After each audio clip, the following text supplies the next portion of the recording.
Hello, नमस्कार दोस्तों। आज हम लेके आए हैं तुगलक वंश के महत्वपूर्ण प्रश्न।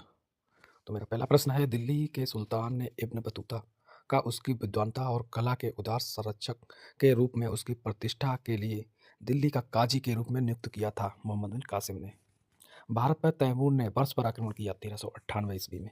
वह शासक जिसने भारत में तुगलक वंश की नींव रखी, गयासुद्दीन तुगलक ने नए शासनकाल के दौरान निर्मित बेगमपुरी मस्जिद दिल्ली में उसकी नई राजधानी जहां पनाह की प्रमुख मस्जिद थी। मोहम्मद तुगलक प्रसिद्ध यात्री इब्न बतूता का मूल निवासी था। मोरक्को का प्रसिद्ध कन्नड़ नाटक तुगलक, जिसका अन्य भारतीय भाषाओं में भी मंचन किया गया है, के लेखक हैं गिरीश कर्नाड, ने अपनी राजधानी दिल्ली से दौलताबाद स्थानांतरित की। मोहम्मद बिन कासिम ने 14वीं शताब्दी के दौरान भारत में ने सोने व चांदी के नियमित मुद्राओं के स्थान पर सस्ती धातुओं से निर्मित सांकेतिक मुद्रा का उपयोग किया था। मोहम्मद बिन तुगलक ने फुतहा ए फिरोज शाही में उसकी प्रशासनिक उपलब्धियों का रिकॉर्ड दिया गया है।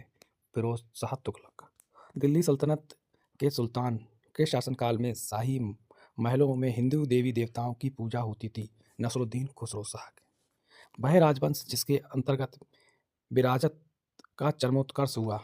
तुगलक भारत में सर्वप्रथम सांकेतिक मुद्रा का प्रचलन किया। मोहम्मद बिन कासिम ने दिल्ली का वह सुल्तान जिसने अलाई अमीरों को ख्वाजा दास या सहदास माना था। मोहम्मद बिन तुगलक ने राज्य के खर्च पर हज की व्यवस्था करने वाला भारतीय शासक फिरोज शाह तुगलक दिल्ली का वह सुल्तान जिसने एक रोजगार कार्यालय, एक दीवाने खैरात तथा दारुल सफ़ा की स्थापना की। फिरोज शाह तुगलक सर्व कर लगाया जाता था सिंचाई पर।